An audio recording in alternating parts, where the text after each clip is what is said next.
Okay, hit me. Good morning, Fort McMurray, Wood Buffalo, and the rest of the world. You've tuned in to the Mac City Morning Show. I am your host, Elliot Pierre, and we're going to start today's episode off the same way we start every episode off, with a moment of gratitude. I know you could be doing a million other things with your time, and the fact that you spend it with us truly does mean the world to me. So thank you. On that note, Tanner, hit him with the intro. How's she cutting me, loves? You're listening to the Mac City Morning Show. Hey everybody, Keith Simpson here from Neural Toyota. Just a quick chat about the wonderful community we live in here. As you guys know, we support the Oil Barons. We've joined the drive-in movie theater. We're involved in the marathon here in Fort McMurray, and make sure we're taking care of the kids and all the local businesses, all the local charities, and all the local foundations, guys. That's what makes this community such an amazing place to live. And we are back. Big shout out to our title sponsor, Neural Toyota, for their ongoing support. We do appreciate it, so thank you. As everybody at home knows, I don't introduce my guests because they can do a better job of that than myself. So can you please tell everybody at home who you are and what you're about? Yeah, definitely. So my name is Angie Goredema, and I have written 2 children's books, and I'm here to talk about one. Okay. Because I have an upcoming event, and I would like to invite the community to bring their children for a book signing event. Okay, so let's talk about the book signing event first, because I have loads of questions for you, but when is the book signing event and where is it taking place? The book signing event is taking place on the 19th of August, which will be a Saturday, Okay. 1 p.m. Okay. And it's at Meadow Creek Village in Timberley. So it's on 152 Millennium Gate. Okay. And there's a park there, so it's really hard to miss. Okay. Yeah, the only thing is that we have a maximum capacity for the venue. Yeah. We can only take up to 100 people. Okay. So I am encouraging people to sign up so that Yes. I know you're coming in case it rains. You don't want to be stuck outside. That's right. Okay, so let's chat about your book. So what is your book about? It's a children's book, you said? It So is. okay. Yes, the book is called Living in Different Countries. And the reason why I decided to write that book was because of my son, Nathan. Okay. Yes. He was about 7 at that time, and he kept on asking me questions about how I grew up, because I didn't grow up in Canada. I was born in Zimbabwe, and I left Zimbabwe when I was 18 years old. Okay. So he was kind of interested in knowing how his mother grew up. Right. What kind of life she had. Did she go to school? Did she have electricity? What kind of lifestyle, like daily living? What kind of life did she have before she came here? Right. Oh, neat. Okay, so let me jump around. We'll come back to that. You said this is your second book. So what's This is my first one. Okay. So the second book just recently got published on July 31st. Okay. And it's called Living Different Homes. Congratulations. Yeah. Thank you. Okay. So the book is about children who are going from one house to another because of okay. separation, divorce, or things like that. Right. And it's just walking through some of the activities that kids can do with both their parents so that they are able to enjoy life. And Yeah. Yeah. Very neat. So how long have you been a writer, an author? Like, how is this something that you've been working on for a while, or is this like a new passion in your life? No, I would say in 2018, that's when the first book was published. And then 5 years later, the second one. Okay. I started writing when I was in elementary school. Mm-hmm. You know, I was really keen on essay writing and things like that. So I would say over the years, I've just been keeping journals. That's part of my writing. Mm-hmm. And then in 2017, that's when I decided I had a major life-changing event. And for me to bond with my kids, we decided to embark on that journey to get published. Okay. Yeah. And so when you're trying to get published, like, how does that work? Like, you have your book. Well, I'm going to make stuff up, so let's not have me make stuff up. How do you go along with that process? Okay, so the first thing is to come up with your manuscript, and you put your ideas together, you edit. You could probably do like 10 edits on your own, and then you have to get a second pair of eyes so that they can look over your work and tell you what you need to improve on, or some of the grammatical errors that you may not see. Right. So you then choose a publisher, and most publishing companies will have an editor that is assigned to your folder or to your file, and they can like go through the process with you. Now, every publishing company will have different ways of dealing with publishing things. So I chose Tellwell, which is in BC, for the first one. And then for the second one, I went with Word Alive in Manitoba. Okay. Yeah. Now, when you say choose, I think some people at home are getting the wrong idea, because I know I am. It's not that easy. Like, you have to have a good book. They'll say no. Oh yeah, you have to have a good storyline. Yeah. Something that's gonna catch the reader's eye. Right. Something that makes sense. Yeah. We have a lot of people that write, but many people don't get published. That's right. Maybe you need to approach your Yeah. subject differently. So it is not an easy process, and it No. can take months or even years. Right. And Okay. there are some publishers that will just publish literally any book. Oh, really? Yeah, but it's like at your full cost. You're paying for it. You pay for every copy of the book. Like, you're just doing it because you want it, Want it, not that's right. because there's any merit to it. Yeah. So you're like, I just say that because obviously, like, your book is good. If you're choosing, like, oh, I'd rather work with this, and like, I know people who have tried to get books published for years and have never had success, and then publish it independently because they want their book to get out there. So that's great that you were able to, like, hey, no, I'll do here and then I'll move over here. Very cool. So you said that you're originally from Zimbabwe. When did you immigrate to Canada, and did you come here first to Fort McMurray, or did you do some jumping around before you got here? No, I didn't come to Canada at all, first of all. I went to the U.S. Okay. Because when I was in high school, doing my last year of high school, I was chosen to represent Zimbabwe in the U.S. for a Global Young Leaders Conference. Okay. So that was an opportunity for me to explore other cultures, other countries. I had never been out of Zimbabwe my whole life. Okay. So this was the first time I would go and get my passport to go somewhere else. Where in the Okay. States?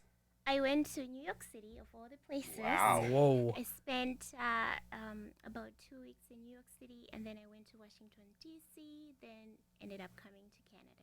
Okay. And where in Canada did you go first? I went to Ontario. I lived in Mississauga for 2 years. Okay. And I also lived in Ancaster, close to Hamilton. Okay. for Okay. A few years as well. Yeah. Yeah. And so then what then brought you to Fort McMurray? How did you hear about this community? Because we're pretty far away from Zimbabwe. So. Oh yeah, when I lived in Zimbabwe, I never knew about Fort McMurray. Right. Even when I initially went to Ontario, I didn't know about Fort McMurray. But there was a friend that I met in 2007, and she had moved to Fort McMurray, I think 2 years after I met her. And she used to talk about opportunities that are in Fort McMurray and things like that. So I had it on my radar. I wanted Okay. to come and explore. Nice. I love to explore. So No doubt. and she also told me that Fort McMurray was a small community, and I'm a small community person. Right. I love small communities. So Yeah. oh, I think I would try that. Right. Nice. And how long have you been here now? Oh, more than 12 years. Oh, wow. So Yeah. quite some time. Quite some time. I did live in Red Deer in 2019 to 2020. Then I moved back to Fort Mac. Okay. Yeah. Let's talk about Red Deer for a second, because it's been an ongoing topic over the last few months here. Okay. So I have friends who have gone to Red Deer and just loved it. Like, but they've only gone to like visit and hang out and like party, right? Right. Now, I've been to Red Deer a few times over the last 2 years because I have this awesome water park outdoor, and I bring my kid there, and he just loves it. And my sister, like as you were talking, like we all went there as a big family. So like my experiences of Red Deer have been great. But we've had a few individuals who've lived there who's like, I don't really like Red Deer that much. So I'm trying to get like a better view of Red Deer. How did you like that community when you were there? Oh, my experience was amazing. I lived there for 2 years, worked there for 2 years. The people were the nicest people I've met. Mm-hmm. I really liked it. And I also worked in communities, so I got a chance to go to different schools. I got Yeah. a chance to engage with different community organizations. I really enjoyed it. Yeah, that's awesome. Okay, so Red Deer is in the win column. I think the other few guests that we've had, they might have had a skewed perspective. I mean, well, Well, I think, every day is different. So Right. people run into people who are having a bad day, Right. bad day, so Right. you never know. There you go. But I really, really enjoyed my time in Red Deer. That's awesome. So with this second book that you have out, you were saying that your child was asking, like, what's the difference between Canada, what's Zimbabwe, what was your upbringing like? Let's chat about that a little bit, because like I don't know either. I'm born and raised in Fort McMurray, so, and I've never been to Zimbabwe. So what is the book like? What were some of the differences that you were able to jot down? Okay, so because this is a children's book, I wanted it to engage young voices. So I'm speaking from my niece's voice, who is Nathan's age, my son's age. Okay. So the two cousins, they've never met because Nathan was born in Fort McMurray, Canada. Right. Tanya is in Zimbabwe. They've never met in person. Okay. So they are just exchanging like conversation. They're just talking about how is their daily activities. Right. You know, Right. how is Tanya's day looking like? How is Nathan's day looking like? Yeah. And then Tanya explores the things that pops out the most for her in Zimbabwe. And then Nathan does too. So Nathan talks about winters in Fort McMurray, snow. Tanya has never seen snow, Right. has never experienced, has never felt it. So that exchange is kind of like significant for Right. the two characters in the book. And then they talk about food. They talk about how they get their drinking water, when Nathan can just go and press a button on the fridge and then he can get his water. But Tanya has to maybe walk miles and miles to go to the borehole to Right. extract the water from the borehole, and then carries it on her head and brings it home. Or Nathan helps his mother with daily chores like laundry, sorting the laundry and putting it in the laundry machine. Well, Tanya has to go to the river to do the hand washing and then put it on a drying line, things like that. So, Yeah. just the two cousins having a conversation. a general Oh, conversation. what a unique perspective. That is cool. Well, listen, Tanner tapped his phone. That means he is ready for a segment called the Mac City Minute. That being said, before we get in there, we got to give a big shout out to our sponsor, Carrie from Patchouli Rose. We don't have the video up and going, but we can still talk about her. She is an awesome local artist and producer of products. She makes all types of products, like the stuff I put in my beard that makes it look so nice, thick, and shiny. Thank you very much. That's because of Carrie. And she also has some amazing artwork, that being one of them. We have an office full of it as well. So, Carrie, thank you for your ongoing support. We really appreciate it. Now, Tanner, hit her with the Mac City Minute. Alrighty, question number 1 for you today. What was your favorite child book to read when you were a child? Question. Oh, good question. When I was a child, I really loved, it's a book by a Zimbabwean author called Tarisai and Taurai. So it talks about a boy and a girl and what they like to do. Need that. Question number 2. What do you think is the most underrated Zimbabwean food dish? The most underrated, I would say the main staple, which is sadza. It's made out of cornmeal, Okay. and I think many people when they leave Zimbabwe, because they grew up eating it on a daily basis, so maybe when they go to other countries or other communities, they don't feel like they can eat it every day. Mainly in Zimbabwe, people are eating it out of necessity. That's what's available, right? Right. So, but I do love it. It's a staple that I still make even in Fort McMurray, because I'm able to get the cornmeal and I can make it for myself. But I think some people really underestimate it. There we go. Question number 3. What do you think is one thing you think the cultures of all the places you lived share?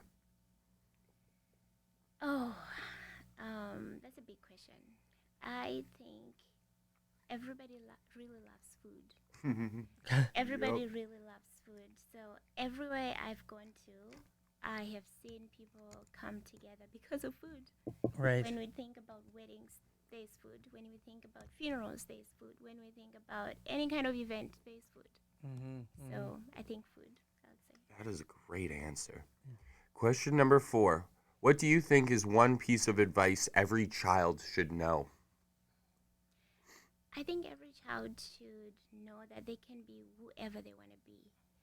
A lot of times parents have aspirations for their children and they want, oh, I want my child to be a doctor, I want my child to be a writer, I want my child to be a lawyer, but is that what the child wants?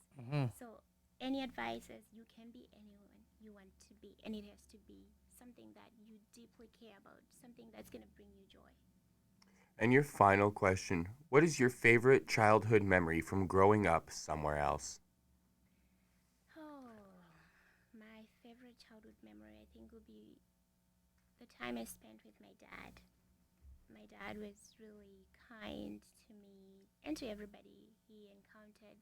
Unfortunately, he passed away when I was only 9, but I think the 9 years that I had with him were, I don't know, I mean, I was just, I'm overwhelmed even to say it. They were just the best days of my life. There we go. And those have been your 5 questions. That might have been the best lineup of Max City questions, followed by the best responses we've ever had. That was really good. So congratulations to both of you. I was sitting here. That's a cool thing. Like, although like I'm here and we're chatting, there's a component of the show, which is that segment where I just get to be an audience member myself and sit back and watch. And you guys murdered that. That was great. Just doing my job. Yeah. So you definitely do like an adventure. You don't mind traveling. You've been all over the place, but you've decided to spend a great deal of your life in Fort McMurray. So what is it about this community that like keeps you here?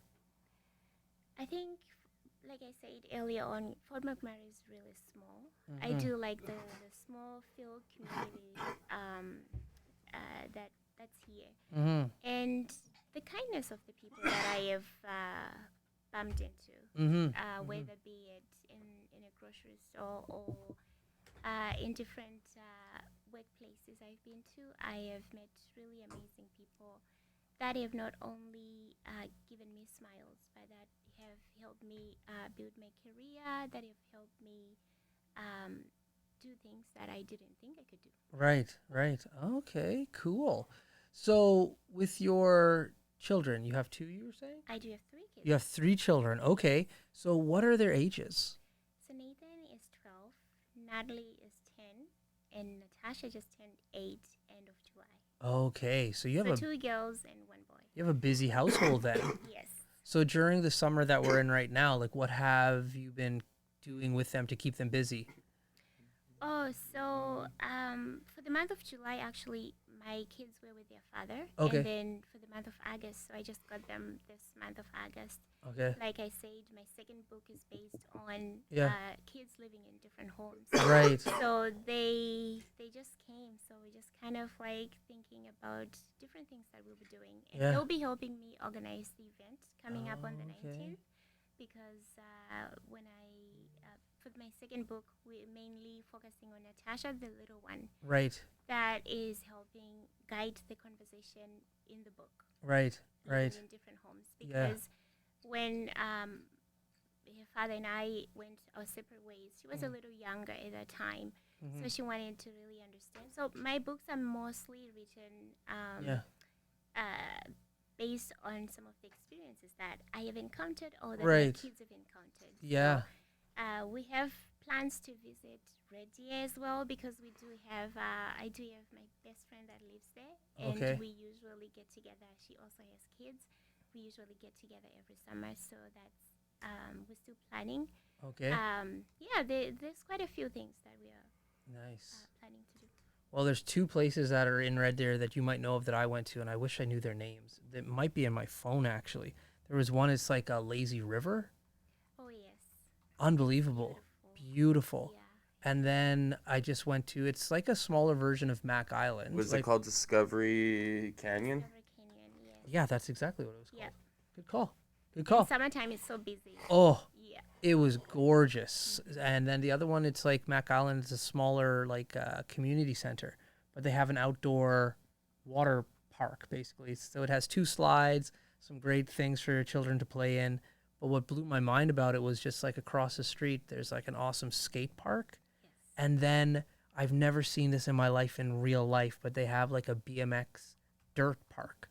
So huge like jumps of like dirt for BMX. So I don't know if your kids are into that, but I went there and just like looking at it for my kid because he's 8, Keegan, and Okay. so we did not go to the dirt park and we did not go to the skate park, but for him just like looking at it, it Oh, like yeah. sparked some real imagination and creativity. It's called a pump track. A pump track? That's what they call them? Yeah, because like on like a lot of those tracks, you don't actually pedal. You Oh, pedal out the gate, and yeah. then you go and you pump your bike instead of Right. yeah. Yeah. Amazing. So those are two things. Big shout out to Red Deer. I went to those two areas. Yes. So amazing. Yeah. So yeah. Oh, Tanner just tapped his watch. That's unfortunate. That means we're out of time. Okay, can I say one last thing? Oh, 100% to everybody. You can say as You much can as you talk want. for 15 Yeah. more minutes if you want to. Yeah. Okay, yeah, I just didn't want to end the show without thanking the Regional Municipality of Wood Buffalo for supporting my event on the 19th of August Mhm. because they have the Arts, Culture, and Heritage Grant that people can access. Okay. And I was one of the people who applied and got the funding. Oh, so cool. The event will be free. Every child that's coming will receive a free copy of my book. I'll sign it for them, and they'll get to take it home. Okay. So special thanks to RMWB because they are promoting like different artists within the community, and I'm encouraging people to also explore the grant because who knows, you can get it too. There we go. Very cool. Yeah. Well, listen, before we cut you loose, you get a shameless shout out or plug. So that was one of them, and now you get to double down on it. So you have the mic, the camera, the lights. Have fun.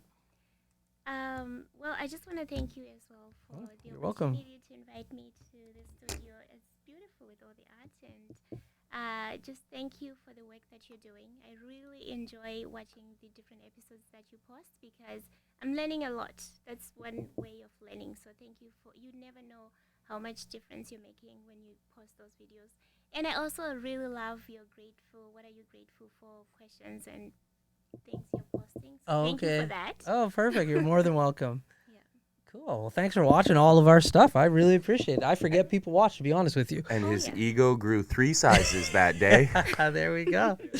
Well, Fort McMurray, Wood Buffalo, the rest of the world, that's been another episode of the Mac City Morning Show. From the bottom of my heart, thank you so much for tuning in. It does mean the world to me. Big shout out to Noral Toyota as well as Carrie from Patchouli Rose. Thank you both for your ongoing support. Hope everybody's having a great day. We'll see you tomorrow. Peace.